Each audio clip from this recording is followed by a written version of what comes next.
La vie des idées, avec Mathieu Bock-Côté. Chers amis, ici Mathieu Bock-Côté et bienvenue à La vie des idées. Certains ont voulu croire, après la chute du mur de Berlin, que l'histoire de la gauche radicale et plus encore de l'extrême gauche était derrière nous pour de bon. À tout le moins, on voulait croire qu'elle serait condamnée à une forme de végétation folklorique. Sachant les crimes dont elle s'était rendue coupable au XXe siècle, nous avions de bonnes raisons de nous en réjouir. Et pourtant, elle revient, et on l'a vu ces derniers mois, elle n'hésite pas à se montrer particulièrement violente, comme si elle parvenait à canaliser le désir de fanatisme ou d'absolu d'une partie de la jeune génération. Antifa, anarchistes et bien d'autres occupent aujourd'hui une place importante dans nos sociétés, et on constate, je le redis, qu'ils sont étrangers au tabou de la violence politique. Ils sont actifs à l'université, comme dans la rue, et profitent souvent d'une indéniable complaisance médiatique. Ce qui nous amène à nous poser la question, ne représentent-ils qu'eux-mêmes, ou sont-ils symptomatiques d'une nouvelle radicalisation de la politique occidentale? Pour réfléchir sur cette question, j'ai invité aujourd'hui Martin Lemay, qui a déjà publié en 2013 chez Accent Grave Lettre à un jeune gauchiste. Bonjour. Bonjour Mathieu. Et David Leroux, qui tient le blog davidleroux.ca, que je vous conseille, et qui est un excellent blog d'analyse politique, et qui a souvent écrit sur cette question. Bonjour David. Bonjour Mathieu. Alors, question première, chers amis, et je commencerai avec vous, Martin Lemay. On a vu en fin de semaine à Québec il y avait d'un côté des groupuscules comme la Meute et ainsi de suite, et de l'autre côté des gens d'extrême gauche qui se disent pour la plupart antifascistes, du moins c'est l'étendard qu'ils prétendent brandir. On a vu aussi tout récemment dans la presse un dossier qui nous montrait que l'extrême gauche se revendiquait quelquefois des actions presque terroriste, on pourrait presque dire des choses comme ça, là, à tout le moins un usage décomplexé de la violence ou de la destruction de biens et ainsi de suite. On l'a vu dans les rues ces derniers temps, on la voit aux États-Unis aussi. Alors la question que je vous poserai, et c'est la question classique de notre temps, de quoi l'extrême gauche qui renaît est-elle le nom? C'est très difficile de démêler les différentes parties de cette extrême gauche. Il y a les anticapitalistes, il y a les antiracistes, il y a les antifascistes, il y a les communistes, les socialistes, les féministes, les écologistes. Bref, qu'est-ce qui fait en sorte que tous ces gens-là, par idéologie, décident d'user de la violence pour faire valoir leur point de vue politique? Pour moi, je serais bien en peine de vous l'expliquer ce matin. Ça m'échappe car, comme vous l'avez si bien dit, on a vu dans l'histoire ce que l'extrême gauche a donné dans le monde. C'est des centaines de millions de morts, des souffrances innommables. Et on voit aujourd'hui des jeunes et des moins jeunes toujours s'associer à ce type d'extrémisme de gauche.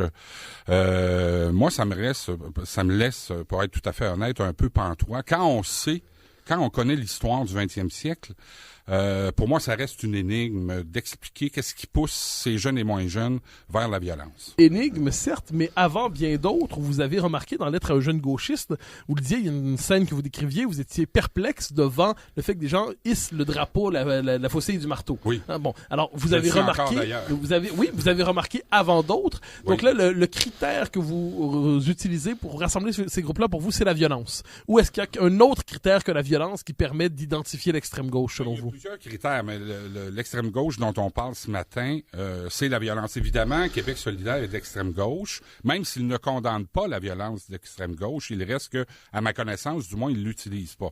Donc, vous voyez, on peut se servir, oui, la violence, mais pas dans tous les cas de figure. Il y en a qui utilisent la violence, il y en a par ailleurs qui la condamnent pas. Mais parce que j'ai été à l'époque député de Sainte-Marie-Saint-Jacques au centre-ville de Montréal. Du parc Émilie-Gamelin, où sont beaucoup de manifestations et tout ça. Et je voyais effectivement apparaître de plus en plus de jeunes avec des drapeaux de l'ancienne URSS, drapeaux rouges de sang, dois-je le préciser. Et j'étais perplexe devant... mais le poste de député, j'ai écrit mon pamphlet parce que le poste de député, entre autres, a aussi une bonne chose. On l'oublie souvent, c'est un poste d'observation aussi. Et j'ai fait ces observations-là. Et pour paraphraser Peggy, j'ai la très mauvaise habitude de voir ce que je vois. Et je voyais dans les manifs des jeunes et encore une fois des moins jeunes avec des drapeaux de l'Union soviétique. Ça m'a interpellé. Et donc, j'ai écrit ce petit pamphlet. Manifestement, pour une des rares fois, je suis obligé de dire que j'avais raison dans ce cas-là, parce que depuis 2008, 2010, 2012, ces mouvements-là, non pas qu'ils soient très nombreux, mais sont manifestement de plus en plus actifs sur la scène publique. David Leroux, je vous pose la même question pour bien mettre la table. Nous voyons ces groupes-là, Antifa, antiracistes autoproclamés. Oui, je oui. prends la peine, utilisons beaucoup de guillemets féministes radicaux, écolos radicaux et tout ça. Oui. Pour vous, cette mouvance-là a-t-elle une cohérence? De quoi cette extrême gauche est-elle le nom? Je vous pose aussi la question. Elle représente-t-elle autre chose qu'elle-même? Est-elle un symptôme de mouvements plus profonds dans notre société? Je vous envoie ces questions en rafale. Vous choisissez celle que vous voulez. Je crois quels sont les symptômes d'un mouvement plus profond dans notre société, comme vous dites, Mathieu. On se posait, Monsieur Lemay, Martin, posait la question, en fait, pourquoi la violence? Il se demandait un peu qu'est-ce qui vient à l'esprit de ces groupes-là pour qu'ils se réclament, par exemple, du drapeau rouge sang de l'Union soviétique et tout, des communistes. J'oserais une explication, en fait. Je vais commencer par formuler un des postulats du réalisme politique. Selon le réalisme politique, le politique est une affaire d'intérêt. C'est une affaire de défense d'intérêts des États entre eux. La raison pour laquelle, aujourd'hui, la violence émerge, c'est que la gauche radicale parle non plus de défense des intérêts, elle parle du politique avec le langage de la morale. Et c'est, à mon sens, la clé du problème. En parlant le langage de la morale, ces gens-là, ces différentes mouvances-là, se mettent à justifier des actions violentes en radicalisant l'idée de guerre juste, qui a été développée entre autres par Cicéron. Saint Thomas d'Aquin en a parlé aussi d'ailleurs.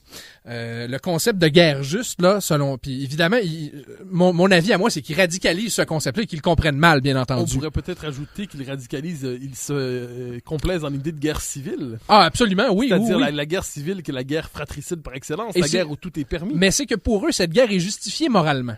Elle est justifiée moralement et c'est là...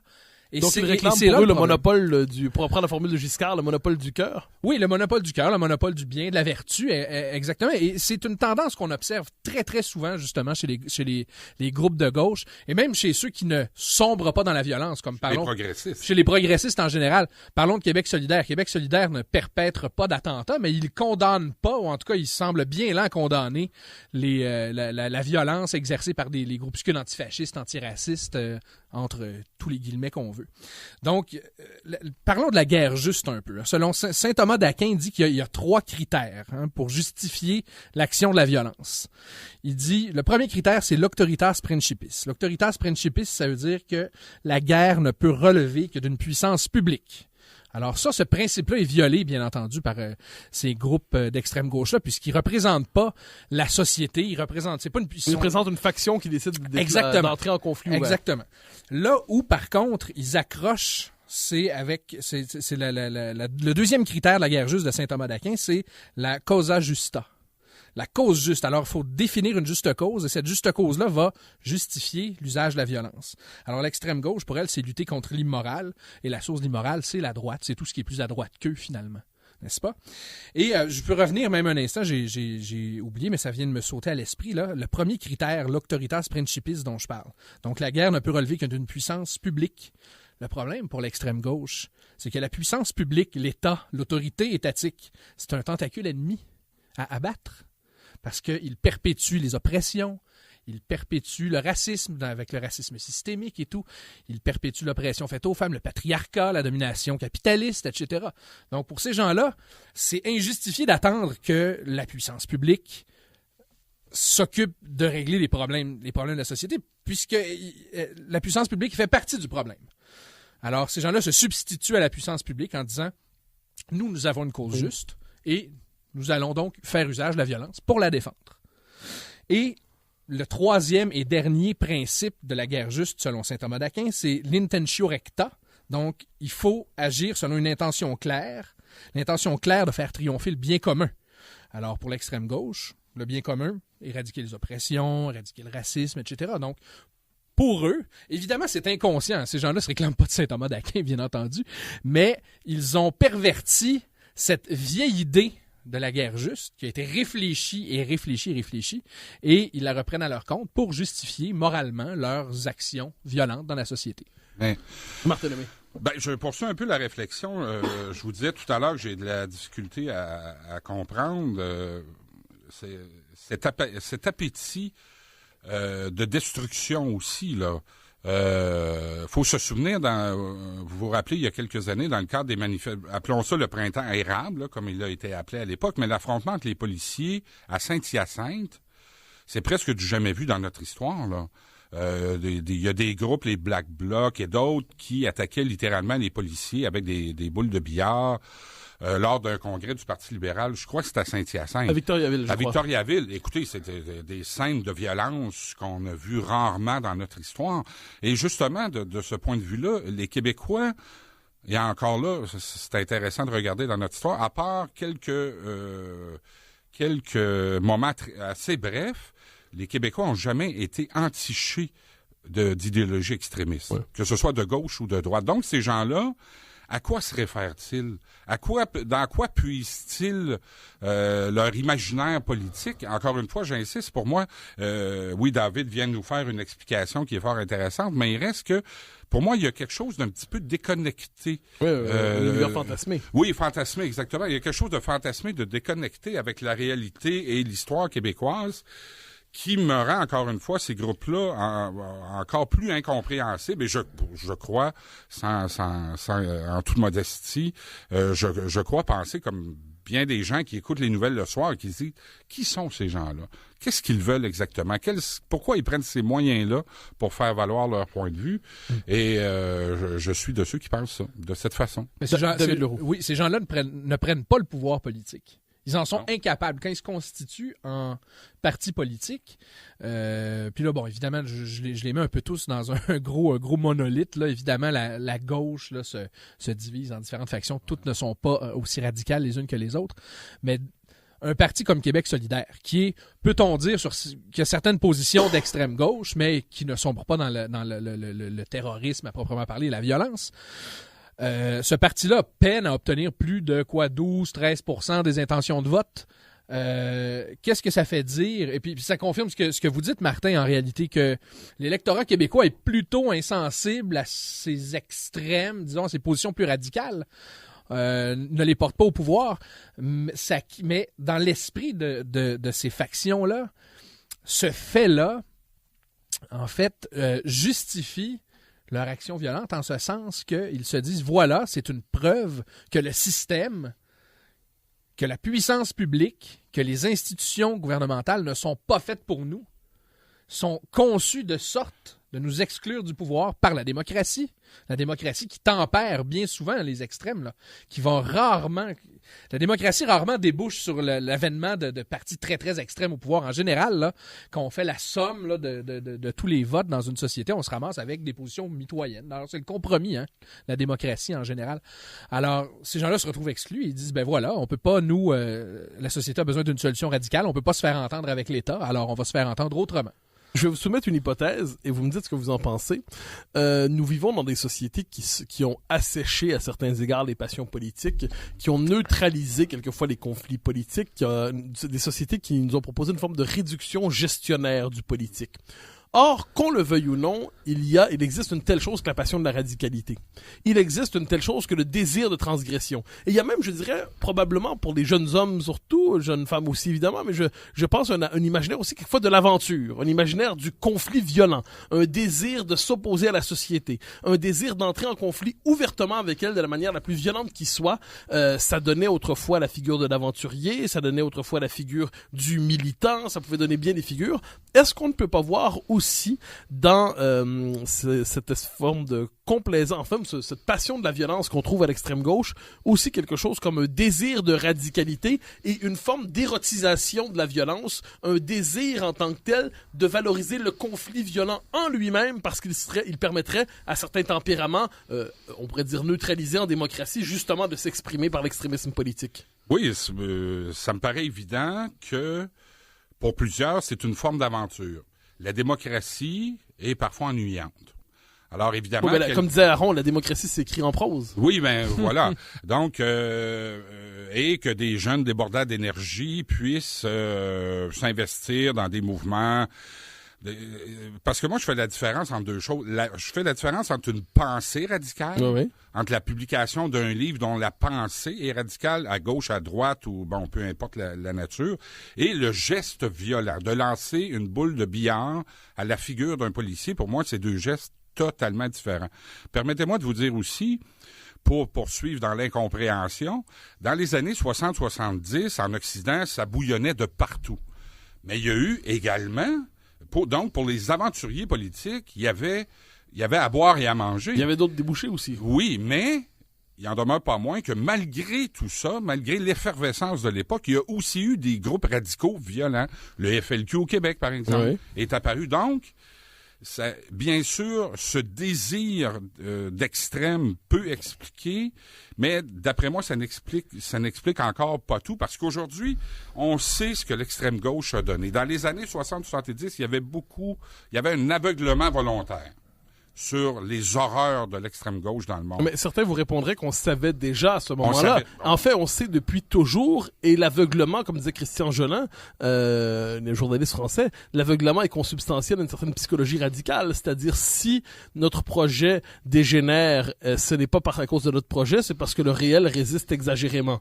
Et de ce point de vue, il ne faut pas modérer notre projet, mais le radicaliser pour qu'enfin le réel plie. Donc de ce point de vue, est-ce que la possibilité même d'une leçon historique est envisageable pour les extrêmes, et particulièrement pour l'extrême gauche? Moi, je crois qu'elle doit l'être. Et manifestement, elle ne l'est pas. Vous avez raison de le souligner. Manifestement, elle ne l'est pas envisageable quand on sait ce qui est arrivé dans l'histoire du 20e siècle. Mais qu'est-ce que vous voulez? Donc, c'est pour moi, encore une fois, j'insiste là-dessus, que des jeunes veuillent vivre l'aventure, je peux le comprendre. Que la violence soit... utilisé dans ces cas-là, c'est quelque chose, encore une fois, qui m'échappe, d'où le livre que j'ai publié il y a quelques années. David Leroux, vous êtes un critique particulièrement sévère du libéralisme politique. Oui. Vous plaidez pour une réhabilitation de la part du conflit dans la compréhension du politique. Donc, de ce point de vue, vous transgressez un certain interdit libéral qui veut dissoudre le conflit quelquefois dans la discussion et la discussion dans le consensus. Absolument. Pourtant, donc à certains égards, vous pourriez comprendre probablement cette tentation du conflit radicalisé. Mais est-ce qu'on c'est mon paradoxe d'ailleurs, si je peux me permettre. Je me sens habité de ce paradoxe moi-même, parce que, oui, comme vous le dites, ma réflexion est assez transgressive, oui, effectivement. Mais est-ce qu'on pourrait pas dire que pour l'extrême gauche, c'est une dégénérescence du conflit, c'est-à-dire le propre de la démocratie libérale, malgré tous ses défauts, c'est d'être capable de maîtriser le conflit, on pourrait même dire de l'encadrer, de le métamorphoser, de le civiliser, de le transfigurer, de le civiliser finalement, exactement. Oui. Est-ce qu'on peut pas dire que de ce point de vue-là, la dégénérescence des marges, et dans ce cas-ci de l'extrême gauche, ça témoigne aussi d'une dégénérescence du rapport au conflit dans la société libérale? Ah, c'est bien possible. Honnêtement, j'avais pas réfléchi à la question sous cet angle-là, mais ça me semble une hypothèse tout à fait envisageable. Oui. Mais je vous pose la question aussi sur la question du rapport à l'aventure dont j'ai posé à Martin Lemay. Oui. Est-ce que dans nos sociétés aseptisées, quelquefois, nos sociétés qui ne sont plus capables d'assumer justement cette part de certaines passions humaines qui sont irréductibles, on ne peut pas les assécher une fois pour toutes. Est-ce qu'on peut dire que l'extrême gauche parvient aujourd'hui à canaliser le désir d'aventure transfiguré par l'absolutisme idéologique d'une partie de la jeunesse qui ne se reconnaît pas dans les modèles de réussite sociale disponibles? Oui, je crois que oui. Il y a tout de même un paradoxe qu'il faut mentionner par rapport à l'extrême gauche, c'est que souvent elle est motivée par l'accession d'une espèce d'état d'une société pacifiée, une société libre de conflit, mais elle tente d'y accéder par le conflit exacerbé. Alors c'est quelque chose que ça je peine à m'expliquer, ce paradoxe-là, mais j'aime bien l'observer par contre. Alors ça me fait penser on pourrait dire que l'espérance d'une paix définitive, d'une société absolument réconciliée présuppose une déflagration totale auparavant. Oui, voilà. Il faut être capable d'en arriver à une société absolument parfaite. Faut liquider une fois pour toutes tout ce qui résiste. Exactement. J'ai un peu l'impression que ces groupuscules-là d'extrême gauche qui font un peu la pluie et le beau temps ces temps-ci, tant au niveau intellectuel, parce qu'évidemment, on parle de violence physique, lancer des boules de billard aux policiers et tout, mais il y a un autre type de violence, qui est la violence intellectuelle qui, je crois, mérite d'être mentionnée. On l'a vu dernièrement à l'Université Laurier. Écoutez, en Ontario. Là. Ah oui, on la voit effectivement. C'est pas toujours par les coups, les coups de poing que ça s'exprime, ça. C'est l'oppression de la vie dans la vie des idées est absolument... c'est une forme de violence, à mon avis, qui fait très mal. Sinon, peut-être même plus encore que la violence physique et que le fait de lancer des boules de billard aux policiers. Oui, mais d'ailleurs, c'est la question que je poserais à Barthélemy. Alors là, on parle de l'extrême gauche violente qui n'hésite pas, en fait, qui désire même l'affrontement avec les forces de l'ordre, souvent, parce que son idée, d'une certaine manière, c'est dans une société endormie, il faut une déflagration violente pour être capable de réveiller les masses. C'est la thèse depuis longtemps défendue. Mais vous avez tout à fait raison de dire que ça, c'est peut-être la part folklorique de l'extrême gauche, finalement, la violence. Oui. Parce que vous évoquez ce qui se passe dans l'université, justement, l'université Laurier, la jeune femme qui a été, pour avoir présenté un débat sur la question des pronoms liés aux trans, a été stigmatisée, intimidée, condamnée. Il faut le dire, là, par ses professeurs. Alors pour vous, y a-t-il quelque chose comme une continuité entre cette gauche radicale institutionnalisée dans les paramètres de l'université et de l'autre côté, l'extrême gauche dont on parle en ce moment? Tout à fait, il y a une continuité, tout à fait. Peut-être pas dans la violence, mais comme disait si bien David, la violence existe aussi autrement que par le lancer d'une balle de billard, effectivement. Et dans les universités, c'est un bon exemple. Donc, tous ces groupes-là, qu'est-ce qu'ils ont? Ils ont une des choses en commun qu'ils ont, c'est de ne pas croire à la liberté d'expression.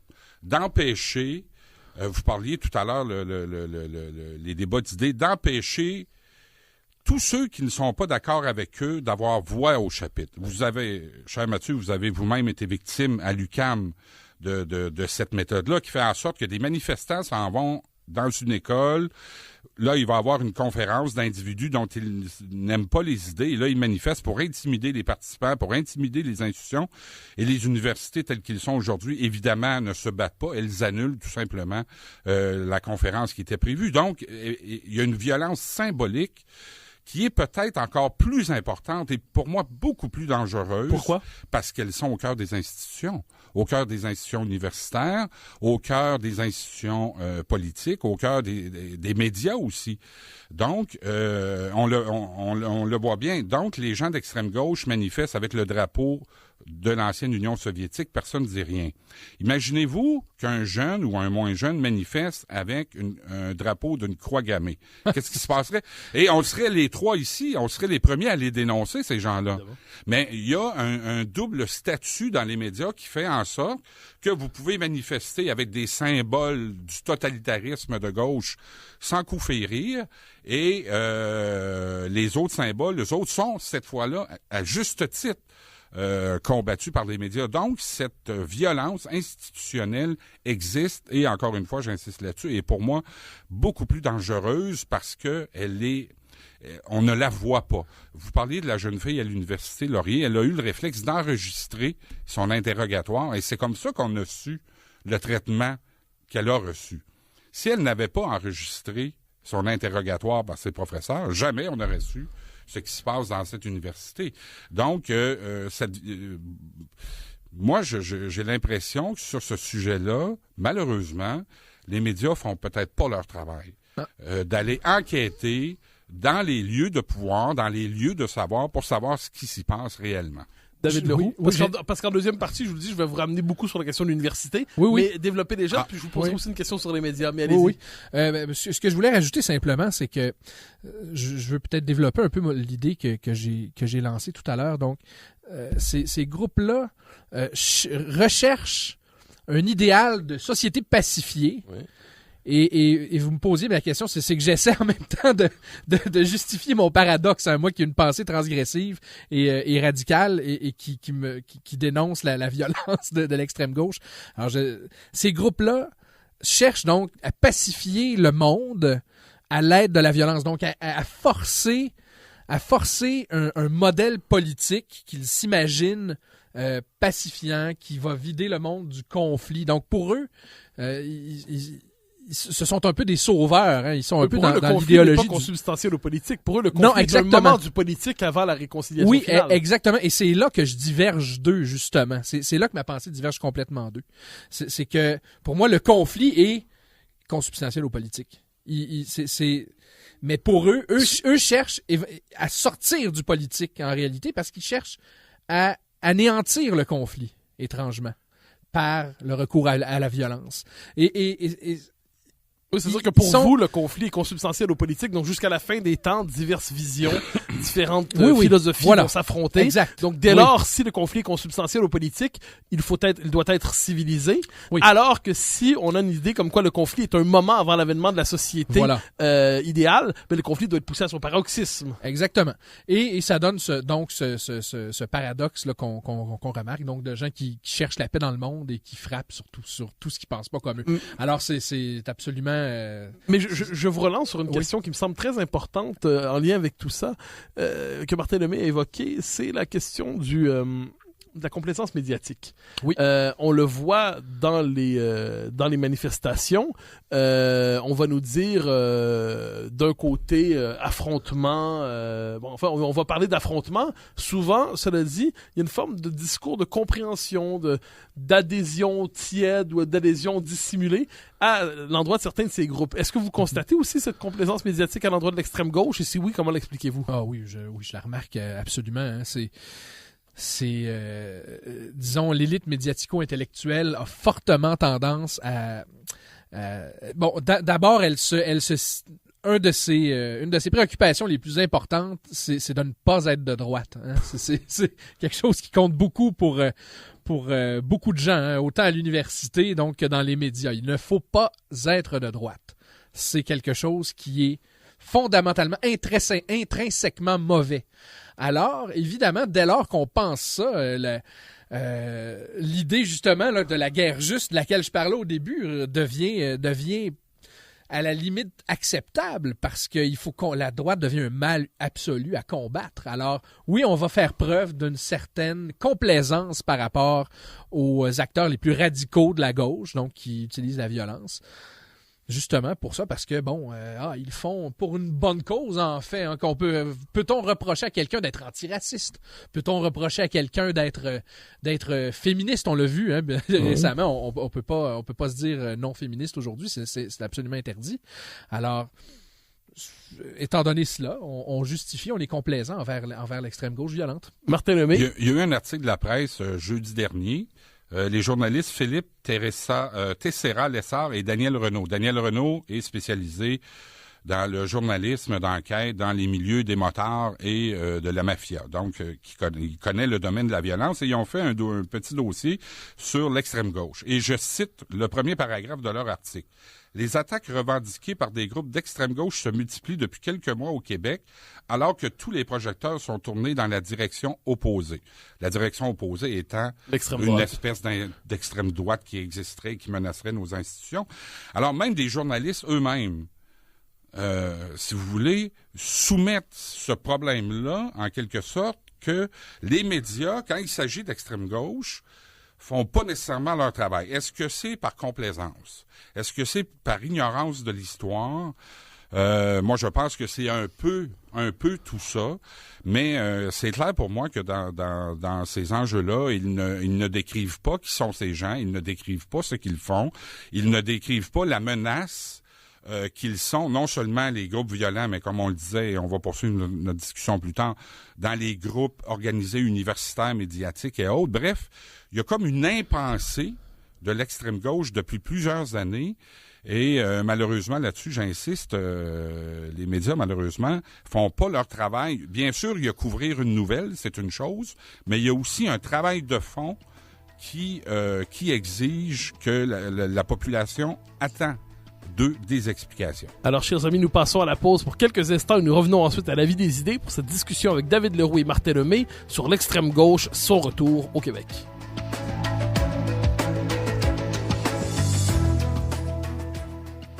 Radio VM, au cœur de l'essentiel. Chers amis, nous sommes de retour à la vie des idées pour cette discussion avec Martin Lemay et David Leroux sur le retour de l'extrême gauche. Alors, dont on parle beaucoup ces temps-ci, on la découvre, on la redécouvre violente. Et la question qu'on se posait en première partie, c'est est-ce que cette extrême gauche, elle est folklorique, tenue dans les marges, ou est-ce que finalement elle est plus large que simplement ces marges excitées qu'on peut voir quelquefois dans les manifestations, des marges tentées par la violence et qui quelquefois vont jusqu'à la rechercher.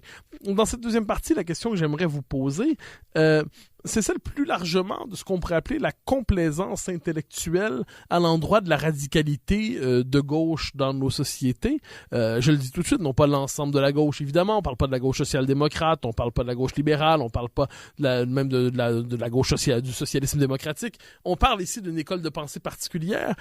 Et la question que je vous poserais, Martin Lemay, d'abord et avant tout, c'est est-ce que vous distinguiez tantôt entre ce qu'on pourrait appeler la violence, donc sur le désir de violence en tant que tel, et les pensées radicales. Oui. Et est-ce qu'on peut dire que dans la vie publique, dans l'espace public, dans l'espace des idées, dans le monde des idées, est-ce qu'on peut dire que cette espèce de radicalisme progressiste est dominant malgré tout? Autrement dit, même s'il n'a pas la tentation de la violence, est-ce qu'on peut dire que les schèmes de pensée des agités de la rue et de quelquefois d'une partie du milieu intellectuel ou médiatique, est-ce que ces schèmes de pensée-là se recoupent d'une manière ou de l'autre? Ah, absolument. Il faut voir la façon dont s'y prennent les tenants du progressisme radical, disons ça comme ça, dans les universités, dans les médias. Il faut les voir face à des gens qui pensent pas comme eux. C'est pas très long que les mots fusent, fascisme, nazi, racisme, crypto-fascisme. Je l'ai entendu à l'école, ça. Oui, en classe. Là, c'est ça. Donc, il y a une radicalité qui est, à certains égards, peut-être un petit peu même plus violent au sens où elle se cache derrière, David le soulignait tantôt, elle se cache derrière des idées généreuses, n'est-ce pas?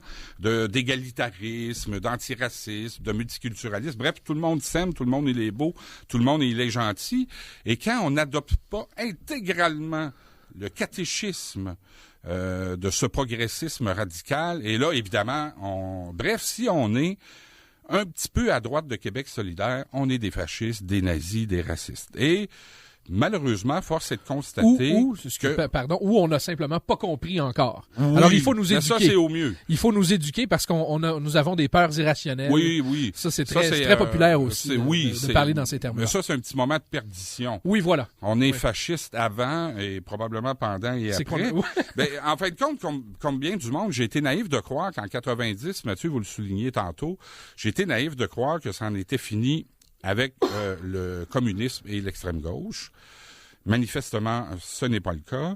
Mais ces dernières années, j'ai été aussi naïf de croire qu'à cause de notre distinction en Amérique du Nord, que nous échapperions au mode intellectuel absurde qui venait des États-Unis, c'est-à-dire l'égalitarisme, l'antiracisme radical.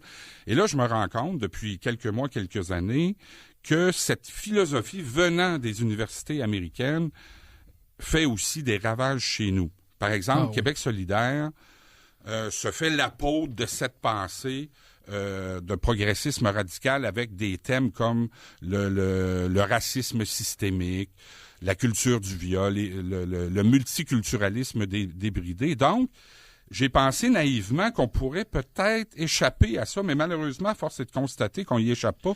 Et pour moi, je termine là-dessus, pour moi, c'est rien de plus que du colonialisme. En fait, le colonialisme, c'est quoi? C'est d'adopter des idées qui sont pas les nôtres, qui ont rien à voir avec notre histoire, qui ont rien à voir avec notre pensée politique, et les plaquer sur notre réalité. Donc, pour moi, c'est Québec solidaire, les professeurs, pour moi, ce sont les colonisateurs, les néocolonisateurs d'un nouveau genre, qui tentent de nous imposer des idées qui n'ont rien à voir avec l'histoire et avec le présent du Québec. Je crois que ça pénètre chez nous. Oui, je crois que ça pénètre chez nous un peu par la porte du Canada anglais, si je peux me permettre, sans vouloir pointer l'ennemi d'ennemi. mais fidélité à l'ennemi héréditaire. Oui, voilà. Alors, je crois que ça. Il faut comprendre. Le Canada a une identité nationale relativement faible, avec relativement peu de substance. Selon le premier ministre canadien, il n'y a pas d'identité. Il n'y en a pas. Alors, oui, ça N'ayons pas peur des mots, là. N'ayons pas peur des mots. Il n'y a pas d'identité canadienne. Il en est fier, d'ailleurs. Et évidemment, on peut idéologiquement s'en réjouir, un peu comme notre cher premier ministre Trudeau actuellement. Cependant, une population, qu'on le veuille ou non, une communauté a besoin de se définir d'une façon ou d'une autre. C'est un besoin naturel, je crois, pour une communauté humaine. Le Canada anglais cherche désespérément, depuis longtemps, à se définir comme non-américains, n'est-ce pas? Et une des manières dont le Canada anglais a trouvé pour se définir comme non-américain, c'est de dire nous sommes des progressistes. Nous sommes plus progressistes que les Américains. Nous vivons plus en paix. Il y a moins de conflits chez nous. Il y a moins de... nous sommes à l'avant-garde des idées progressistes et tout. Alors, on reprend les espèces de lubies par exemple, qui émanent des services des départements de sciences sociales américaines. Et on les applique ici. Et là, je vais prendre un exemple qui a été mentionné par Sophie Durocher dans le Journal de Montréal, qui est extraordinaire. Je ne sais pas, Martin, si vous avez, et Mathieu, si vous avez été mis au courant de ça. Le festival, je me souviens plus de son nom, le festival de musique pop à Halifax, il y a quelque temps, recevait, et ça vaut la peine de raconter l'anecdote, là, recevait une chanteuse canado-afro-colombienne, quelque chose comme ça, sur scène. La chanteuse canado-afro-colombienne a demandé à la foule de se séparer. Les hommes blancs en arrière, les femmes blanches devant les hommes blancs et les femmes de couleur devant les femmes blanches. Alors, on prône la ségrégation au nom de l'antiracisme parce que son argumentaire derrière ça, c'était on va lutter contre le patriarcat, on va mettre les hommes en arrière, ils ont assez dominé, ça suffit. Et ensuite, on va mettre les femmes devant, mais les femmes de couleur, les femmes racisées, sont oppressées, elles aussi, parce qu'elles sont racisées par les Blancs. C'est la théorie intersectionnelle. Exactement, c'est la théorie intersectionnelle. Donc, la foule a obtempéré, la foule a obtempéré, évidemment, parce que tout ça est fait, évidemment, dans de très bonnes intentions, très nobles, lutter contre l'oppression des femmes, lutter contre l'oppression des personnes racisées par la majorité mâle et blanche, le fameux mâle blanc qu'on aime à détester et qui est responsable de tous les maux.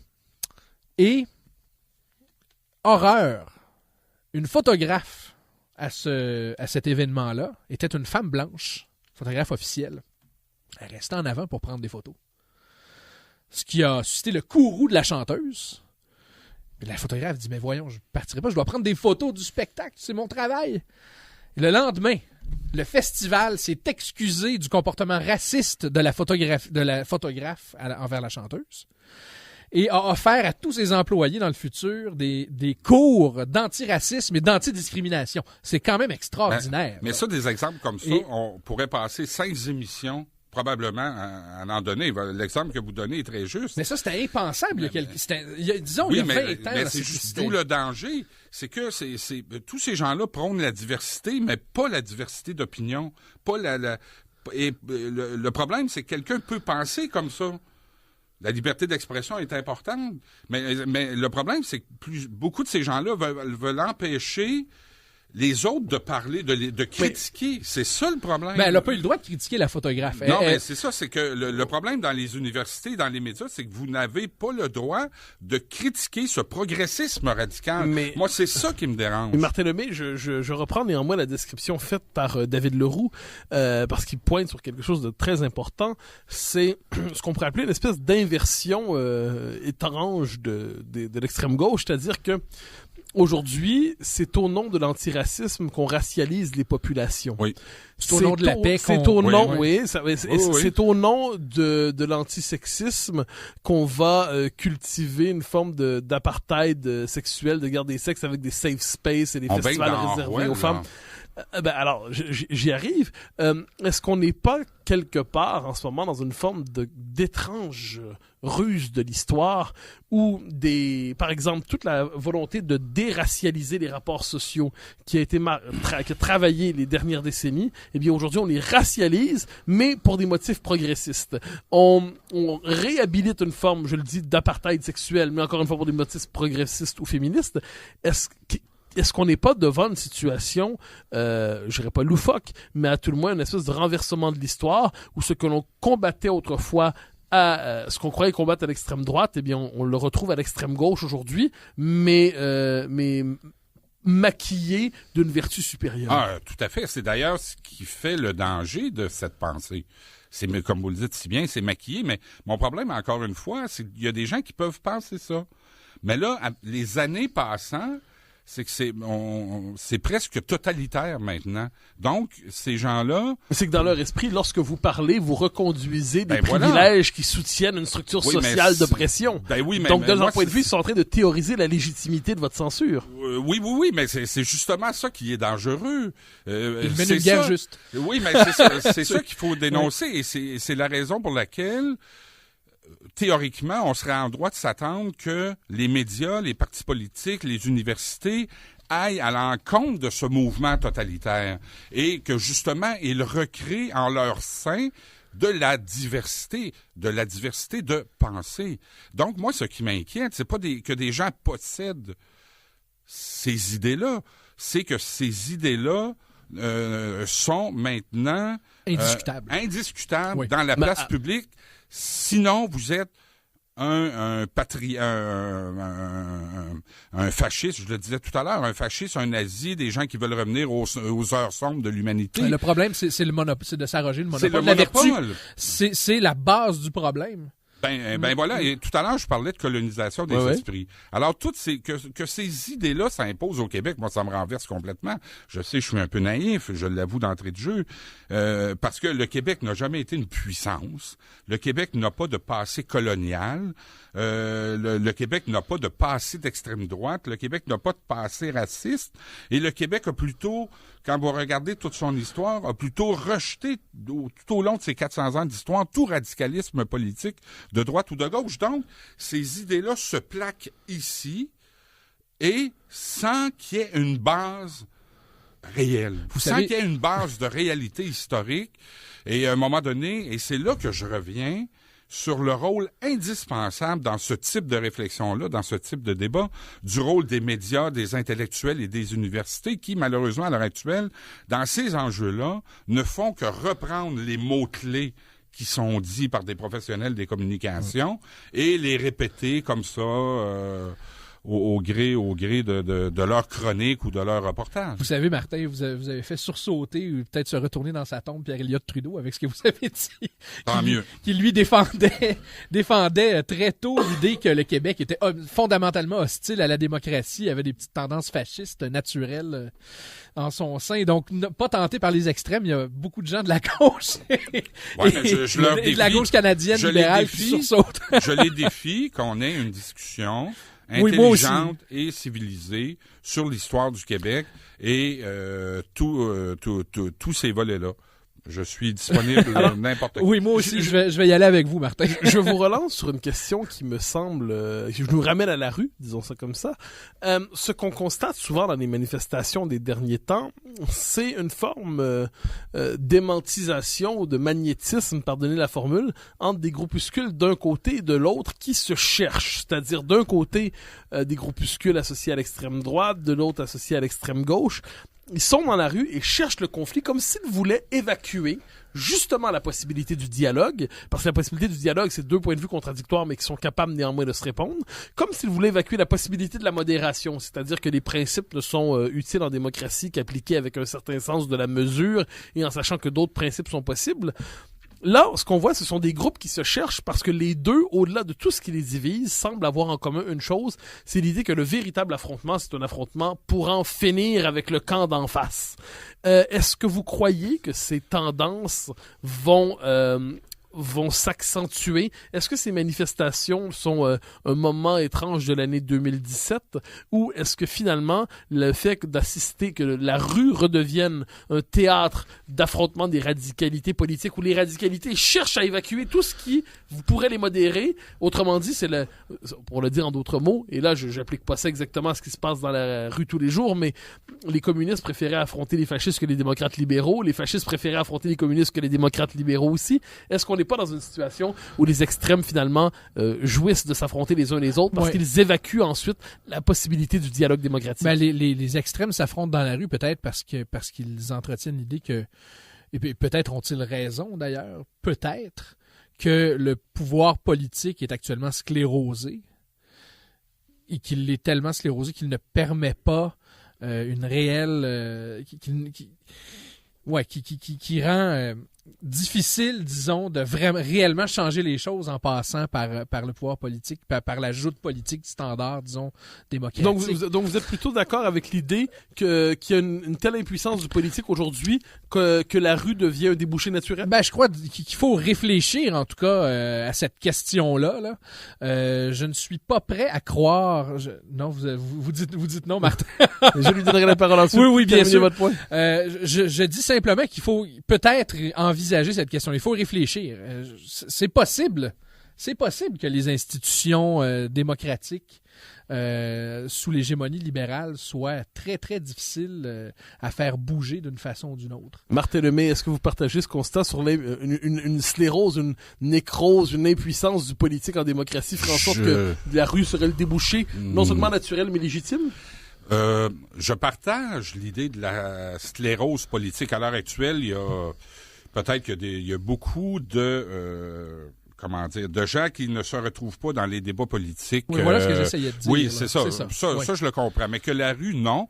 Pour les raisons que j'ai invoquées, les Québécois n'ont jamais été enclins à s'amouracher de groupes extrêmes dans notre histoire.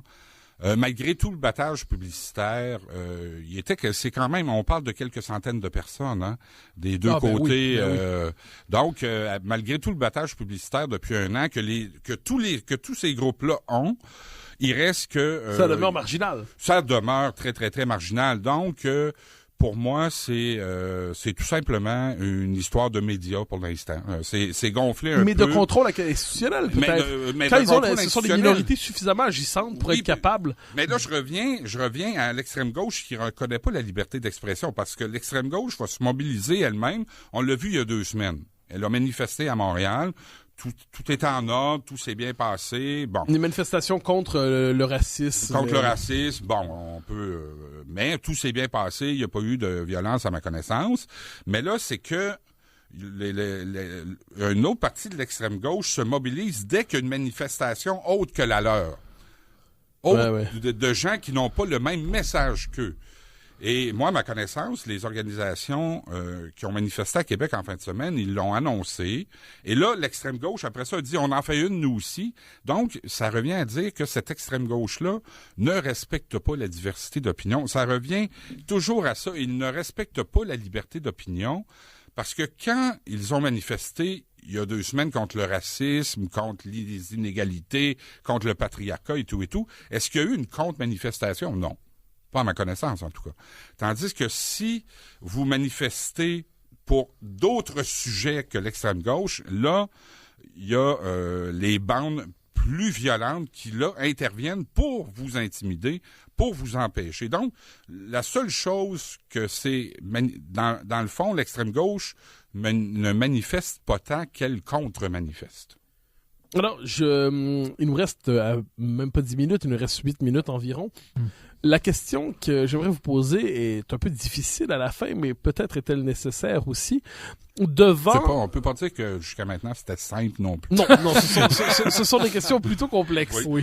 Devant cette poussée d'une gauche radicale qui n'hésite pas à intimider, qui n'hésite pas à menacer, qui n'hésite pas à user de violence symbolique pour disqualifier la possibilité d'une contradiction. Souvent, la tentation de ceux qui ne sont pas de cette école de pensée consiste à dire on va faire semblant que ça n'existe pas, on va s'en détourner, on va penser à autre chose. Longtemps, la droite devant la gauche préférait s'occuper d'économie et de gestion et abandonner le terrain des idées parce qu'elle disait c'est pas un terrain pour nous finalement. Heureusement, elle a changé de... T'es en train de changer d'avis. Peut-être, un peu peut-être tard, pas. Mais dans la mesure justement où on assiste à cette renaissance d'un certain fanatisme idéologique ancré à gauche, quelle est, selon vous, l'attitude de résistance intellectuelle qui convient devant cette mouvance? Est-ce qu'il s'agit de prendre au sérieux son discours et de la critiquer, de la déconstruire? Est-ce qu'il s'agit d'en parler le moins possible, de la marginaliser parce qu'elle ne pèse pas? Est-ce qu'il s'agit d'autre chose? Autrement dit, comment résister intellectuellement à ce nouveau fanatisme qui ne dit pas son nom? David Leroux. Il faut la regarder en face et l'analyser. Je crois que c'est très important de le faire. Considérant l'espace médiatique qu'elle occupe par rapport à la quantité de gens quantité de militants qu'elle regroupe, je crois qu'on ne peut pas ne pas en parler. Il faut en parler. C'est important. Il faut analyser. Il faut essayer de comprendre d'où vient ce phénomène. Je crois que c'est peut-être le début de la résistance. Mais je crois aussi qu'il faut, et j'en parlais un peu peut-être maladroitement tout à l'heure, quand je me demandais si les institutions politiques libérales n'étaient pas un peu sclérosées et nécrosées. Peut-être qu'il faut essayer de penser collectivement une manière de reconnecter la politique aux citoyens, de réimpliquer le peuple qu'on tente de dissoudre d'ailleurs aujourd'hui. C'est un thème chéri d'ailleurs de la gauche et de la droite libérale, de dissoudre les communautés, de les atomiser pour ne s'adresser qu'à des masses d'individus. Parce qu'il ne faut pas oublier une nation, disons, un peuple, c'est un bel exemple de cette expression où on dit que la somme et le total et le tout est plus grand que la somme des parties.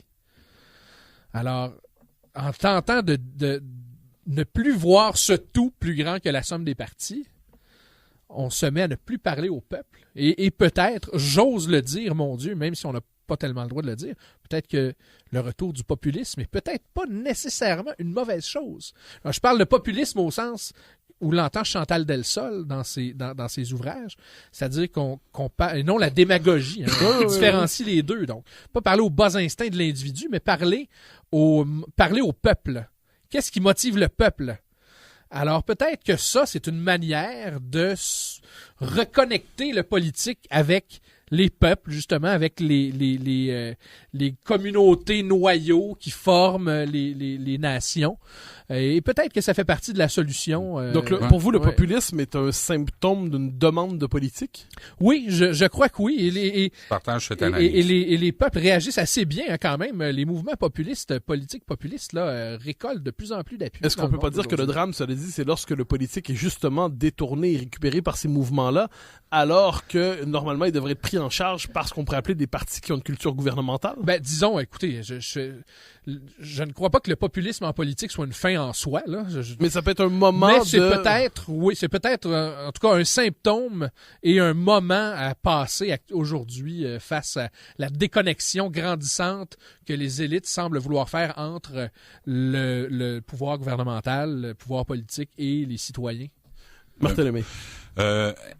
Ce qui est un peu irritant dans ces situations-là, c'est que cette extrême gauche-là, dans le fond, par les sujets qu'elle impose, enlise nos débats publics dans des sujets qui n'ont rien à voir avec la réalité de la population. Alors, encore une fois, je me répète, racisme systémique, culture du viol, inégalité radicale, patriarcat. Alors, quand les intellectuels et les médias se mobilisent autour de tels sujets, il ne faut pas se demander pourquoi la population décroche, alors qu'elle, ce qu'elle veut entendre parler, c'est la santé, c'est l'éducation. Ce sont les vraies affaires. Non, pas les vraies affaires. C'est pas ça que je veux dire. Mais moi, j'aimerais ça. Je vous pique la santé, l'immigration, l'immigration, l'apprentissage du français par les immigrants. C'est de ça qu'on veut entendre parler. C'est de ça que nos dirigeants devraient nous parler. Oui, mais l'immigration et tout, l'identité, hein, ce sont des questions qui font appel justement au pouvoir régalien en politique. Je ferai un lien. Thierry Volton, dans le 3e tome de son Histoire mondiale du communisme, parle de la stratégie de Lénine et il dit la stratégie de Lénine, c'était toujours de faire une proposition extrêmement radicale qui fait en sorte que c'est tellement radical que tout le débat politique de se reconfigurer autour de la proposition qu'il avance. Donc, il s'agit le radicalisme permet de confisquer les termes du débat public en le sortant des catégories généralement entendues. Est-ce que, de ce point de vue, les accusations de racisme systémique et autres catégories semblables qui sont dans le débat public, est-ce que ça ne s'inscrit pas dans cette logique, justement, où une certaine gauche radicale confisque le débat public avec des propositions si radicales qu'on se décroche du réel pour basculer dans son fantasme? Mais on n'est pas obligé de tomber dans le piège. Ah, mais ça, c'est la question que je posais sur l'attitude de résistance. C'est ça, il faut avoir une attitude de résistance. Racisme systémique, parfait. Avez-vous des chiffres? Avez-vous des événements? Est-ce que il y a un parti politique qui a déjà existé au Québec qui a fait son pain et son beurre sur le racisme face à la population étrangère? Alors, c'est toutes ces discussions-là sur le fond des choses qu'on n'a pas. Parce que l'élite médiatique, intellectuelle et politique accepte d'emblée l'expression racisme systémique. Donc, évidemment, les gens veulent imposer leur sujet dans le débat public. C'est là tout l'enjeu de la vie politique et démocratique. Exactement, mais on n'est pas obligé de tomber dans le piège. Donc, il faut absolument résister. On résiste comment? On en parle comme on fait ce matin, mais aussi on porte un regard critique. Moi, je ne comprends pas que beaucoup, pas tous, là, mais que beaucoup de chroniqueurs ou journalistes ne posent pas de questions serrées à un militant d'extrême gauche qui a l'expression raciste systémique à toutes les phrases. Pour moi, là, il y a quelqu'un, il y a un intellectuel, il y a un journaliste, il y a un chroniqueur qui ne fait pas son travail. Ouais, c'est passé dans le langage courant. Oui, voilà, comme si de rien n'était, alors que moi, qui est indépendantiste, et à juste titre d'ailleurs, je me fais poser la question quotidiennement pourquoi et tout ça, et ce sont des questions légitimes. Comment ça se fait qu'un militant d'extrême gauche parle de culture du viol, de racisme systémique, d'inégalité, de patriarcat, et ne se fait jamais poser de questions pointues, ne se fait jamais remettre en question par les gens qui on voit au chapitre.